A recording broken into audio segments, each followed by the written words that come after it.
अस्सलाम वालेकुम जी, मैं हूं ज़िया बलोच और आप मुझे सोशल मीडिया प्लेटफॉर्म पर सुन रहे हैं और देख रहे हैं। सामीन, 6 अगस्त की सुबह हो चुकी है और इमरान खान की ये अटक जेल में पहली रात थी जो उन्होंने गिरफ़्तारी में गुजारी। मेरे पास सुबह ही सुबह कुछ अहम ख़बरें हैं, कुछ जो उनकी लीगल टीम उनसे मुलाकात की रात भर कोशिशें करती रही है और उन्होंने जो अब आकर बताया है और उनसे कुछ मेरी बात भी हुई है, वो है। और दूसरा कि उनकी मुलाकात किस तरीके से क्या मुमकिन है, हो सकेगी नहीं हो सकेगी।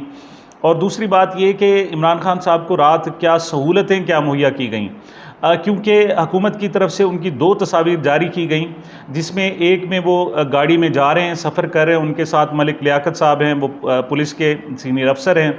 एक वो तस्वीर जारी की गई और एक दूसरी तस्वीर जो जारी की गई वो उनके सोफ़े पर बैठे हुए हैं और वो तस्बीह पढ़ रहे हैं, ट्रैक सूट उन्होंने पहना हुआ है। तो उससे ये तासुर देने की कोशिश की गई है कि इमरान खान साहब को बड़ी वीआईपी किस्म की सहूलियात दी गई हैं और वो जनाब बड़े अच्छे माहौल में वहाँ टाइम गुजार रहे हैं और उनकी रात गुजरी। लेकिन हकीकत में क्या वो सोफ़ा जो उनको दिया गया था वो सोफ़ा वाकई उनके लिए था या उनकी वो तस्वीर कहाँ बनाई गई है, ये मैंने थोड़ी सी मालूमात देनी है। और दूसरी बात ये थी कि जनाब कहा गया कि कोई मुल्क भर में एहतजाज नहीं हुआ, लेकिन अभी जो आखिरी प्रोफाइल उन्होंने दी है उसके मुताबिक 64 अफराद को गिरफ़्तार करके उनके ख़िलाफ़ मुकदमात दर्ज कर लिए गए हैं। सवाल ये पैदा होता है कि अगर ये मुल्क भर में एहतजाज हुआ ही नहीं है तो फिर ये 64 लोग कहाँ से गिरफ़्तार किए गए। सबसे पहले तो इमरान खान को दी गई रात की जनाब सहूलियात के हवाले से बात करते हैं। तस्वीर से ये ज़ाहिर करने की कोशिश की गई कि इमरान खान साहब को जी बड़ी ज़बरदस्त किस्म की सहूलियात दी गई हैं। वो बैठे हुए सोफ़े पर हैं तो रात को साफ ज़रे वो बेड पर सोए होंगे और जनाब उनके लिए बड़ी वीआईपी सहूलियात होंगी, एसी लगा हुआ होगा और सब पता नहीं क्या क्या कुछ होगा। लेकिन हक़ाइक़ ऐसे नहीं हैं। क्यों? राना सनाउल्लाह साहब ने पहले ही कह दिया था कि इमरान खान साहब को कोई भी सहूलत नहीं दी जाएगी। असल में वो तनकीद करना ये चाह रहे थे उस वक्त से कि जनाब वो चूँकि एडिक्ट हैं और वो जनाब कुछ ड्रग्स इस्तेमाल करते हैं तो हम वो ड्रग्स नहीं देंगे, इस हवाले से बात कर रहे थे। और ख़ास तौर पर एक और बताऊं कि गुज़श्ता रोज़ जब उन्हें गिरफ़्तार किया गया तो बाद में कुछ लोग वहाँ गए और उन्होंने कहा जी इमरान खान साहब की जो मेडिसन है वो आप हमें दे दें क्योंकि हम उनको लेके जा रहे हैं। तो उनकी जो अहलिया मोहतरमा बुशरा बीबी साहिबा हैं, उन्होंने कहा जी वो कोई मेडिसिन नहीं लेते और उनकी कोई मेडिसिन नहीं है, लिहाजा वो बड़े सेहतमंद और ठीक हैं और वो कुछ भी नहीं लेते। तो वो घर से कुछ भी नहीं लाया, अलबत्ता एक बैग था जिसमें कुछ किताबें थी जो उन्होंने बहुत पहले से अपना बैग तैयार कर रखा था। उसमें किताबें थी, तस्बीह थी और कुछ इस किस्म की कपड़े थे जो उन्होंने मंगवाए, क्योंकि जिस वक्त वो उनको गिरफ़्तार किया गया तो उस वक्त वो ट्रैक सूट में थे, उन्हें कपड़े तब्दील करने की भी इजाज़त नहीं मिली। बहरहाल बड़े वक़ार के साथ इमरान खान साहब जनाब उन्होंने गिरफ़्तारी दी और उसके बाद दो तरफ़ा तमाशा ये हुआ कि पुलिस उन्हें जगह जगह लेकर फिरती रही। पहले उन्हें एयरपोर्ट लेकर आ गए, फिर लोग कोट लखपत जेल भी उन्हें लेकर गए, फिर एक नामालूम मकाम पर मुंतकिल किया गया और इन्होंने गिरफ़्तार तो कर लिया लेकिन समझ नहीं आ रही थी कि अब उनको कैसे कहाँ रखा जाए और कहाँ पहुँचाया जाए। तो बहरहाल उसके बाद ये फ़ैसला हुआ कुछ 4, साढ़े 4, 5 बजे कि उनको बाई रोड जो है वो ले जाया जाएगा इस्लामाबाद की तरफ। तो वो इस्लामाबाद जब पहुंच गए और उनका पिम्स अस्पताल में मुआयना करवाया, वहाँ काफ़ी सारा टाइम लगा। उसके बाद उन्हें फिर अडयाला जेल मुंतकिल करना था, लेकिन फिर फ़ैसला हो कि अडयाला जेल मुंतकिल नहीं करना है। फिर वहाँ इस्लामाबाद से 100 किलोमीटर दूर अटक उन्हें ले जाया गया। तो जब वो अटक पहुँचे तो वो काफ़ी रात हो चुकी थी और फिर वहीं जब पहुँचे तो फिर फैसला किया गया जी नहीं, अटक में सिक्योरिटी ठीक नहीं है, फिर वापस अडयाला जेल लेकर जाएं। तो फिर बहरहाल चूँकि रात काफ़ी हो गई थी तो उस पर फिर यही कहा सोचा गया कि उनको अटक में रात गुजारने दी जाए। तो जब रास्ते में एक जगह जहाँ नामालूम मकाम था वहाँ ठहरे और वहाँ पर उन्हें एक वो तस्वीर उनकी बनाई गई जब वो तस्बीह पढ़ रहे थे। और इस दौरान इमरान खान साहब जो नमाज़ें हैं वो भी उन्होंने गाड़ी में ज़्यादातर अदा की और बैठकर इशारों से नमाज़ पढ़ी और ये उनके साथ सूरत हाल रही। अच्छा, तो वो जो तस्वीरें जारी करने का मकसद ये था कि वो बड़े अच्छी वीआईपी सहूलियात में, लेकिन रात को जो उनके पास सहूलियात थी, पहली बात तो ये कि उनके पास बेड नहीं था, वो ज़मीन पर सोए हैं और एक मैट्रेस पर सोए हैं। मैट्रेस किस शक्ल में थी बहरहाल ये एक देखा जा सकता है, लेकिन और उनके पास जो गुज़श्ता रात चीज़ें थीं एक तस्बीह थी जी उनके पास, एक उनका पास चश्मा था, मैट्रिस था जिस पर सोए हैं, पानी पीने के लिए पानी उन्हें रखा गया था कि आप जनाब ये पानी, लेकिन कूलर की इजाज़त नहीं थी, सिर्फ पानी था उनके पास कि वो अपनी मर्ज़ी से पानी पी सकते हैं।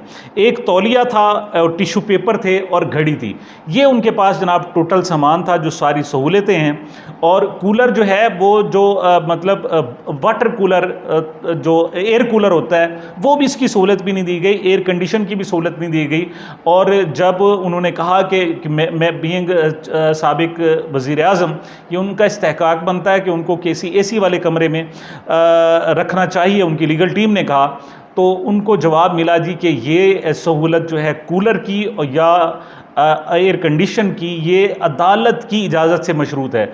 अगर अदालत ने इजाज़त दी तो उन्हें ये सहूलतें दी जाएंगी, वरना नहीं दी जाएंगी। तो पहली बात तो ये क्लियर हो गई कि इमरान खान साहब को कोई वीआईपी सहूलत नहीं दी गई। वो रात ज़मीन पर सोए हैं और बल्कि सो ही नहीं सके। उनकी आदत ये है कि रात को 1:30 बजे से 2:30 बजे तक वो कुछ तस्बीहात करते हैं और वैसे भी उठ जाते हैं।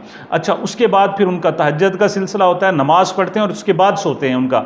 तो अभी जनाब उनकी फजर के बाद भी उनको सोने दिया जाता है या नहीं सोने दिया जाता है, एक अलग बात है, क्योंकि सारा दिन उनका कल सफ़र में गुजरा, सारा दिन उनको गाड़ी में बिठाए रखा गया और मुख्तलिफ इलाकों के चक्कर लगवाए गए और उनको कंसंट्रेशन नहीं होने दी। दूसरी तरफ जनाब कि जो पीटीआई के वकला की टीम है, नईम पंजोथा साहब की क़यादत में वकला की टीम ने रब्ता किया। उन्होंने आईजी जेल खाना जात से रब्ता किया, आईजी पंजाब से रब्ता किया, उन्होंने आईजी इस्लामाबाद से रब्ता किया, कोई होम डिपार्टमेंट के लोगों से रब्ता किया। बहरहाल जहाँ जहाँ पॉसिबल था उन्होंने रब्ता किया कि इमरान खान की जो उनकी लीगल टीम है, कम से कम उनसे मुलाकात उनकी करा दी जाए, अहल खाना से या उनकी जो लीगल टीम है। लेकिन मैं जनाब आपको सुबह 6 अगस्त की सुबह को बताया गया हूँ कि उनको ना सिर्फ रात को मुलाकात की इजाज़त नहीं दी गई, फिर उन्हें कहा गया कि आप किसी हमारे एक वकील को भेज दें ताकि वो जो उनसे साइन लेने हैं आगे अपील दायर करने के लिए उन डॉक्यूमेंट्स पर साइन करा लें। लेकिन उनको साइन कराने की भी, दस्तखत कराने की भी इमरान खान साहब से इजाज़त, मुलाकात तो दूर की बात है, उनके जो डॉक्यूमेंट्स पर दस्तखत थे वो भी नहीं कराने दिए गए। और साथ ही ये कहा गया कि जी इतवार वाले दिन भी आप जहमत न कीजिएगा, क्यों मैनुअल में नहीं है कि उनकी मुलाकातें हो सकें, किसी से भी मुलाकातें हो सकें। हाँ, अलबत्ता पीर को आप अदालत की इजाज़त से या कोई हस्बे मामूल जो दूसरे हमारे हुक्काम होंगे उनकी इजाज़त से आप मुलाकात कर सकते हैं, लेकिन इतवार को आप जहमत ना कीजिएगा। अब जो लीगल टीम है वो ये कह रही है कि ये एक टैक्टिस है ताकि पीर को भी उनकी जो बर वक्त जो है वो अपील दायर ना हो सके। जब तक साइन नहीं होंगे उनके वकला की तरह, वकला नहीं करा सकेंगे उनके डॉक्यूमेंट्स पर, उस वक्त तक आगे अपील जो है वो एडमिट नहीं होगी, एक्सेप्ट नहीं होगी। तो इसे भी एक जनाब टैक्टिस करार दिया जा रहा है कि शायद इसको रोका जाए। और हुकूमत की पूरी कोशिश होगी कि पहले तो इस हफ्ते में अपील दायर ना हो, अगर अपील दायर भी हो जाए तो उसको लंबी डेट दी जाए और कम से कम छुट्टियों का बहाना किया जाए और जो है ना इसको अगस्त गुजार कर सितंबर तक जो है इसको ले जाया जाए। ये अब तक की मुलाकातों का हवाल था। दूसरी तरफ हम बात करते हैं जनाब के एहतजाज की।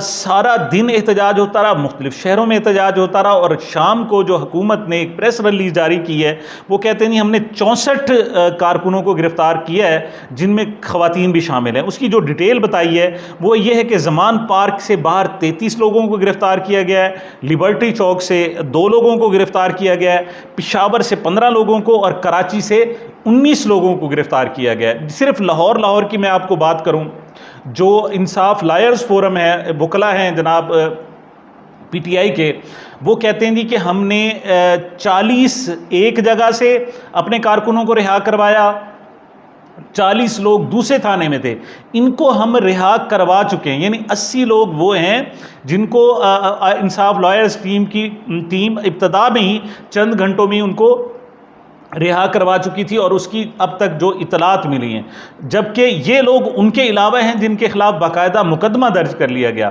और उसके लिए कहा गया कि पुरअमन या मुसल्लह एहतजाज की तो जो इजाज़त ही नहीं, पुरअमन एहतजाज भी हो तो फिर भी उन लोगों को गिरफ़्तार कर लिया जाए।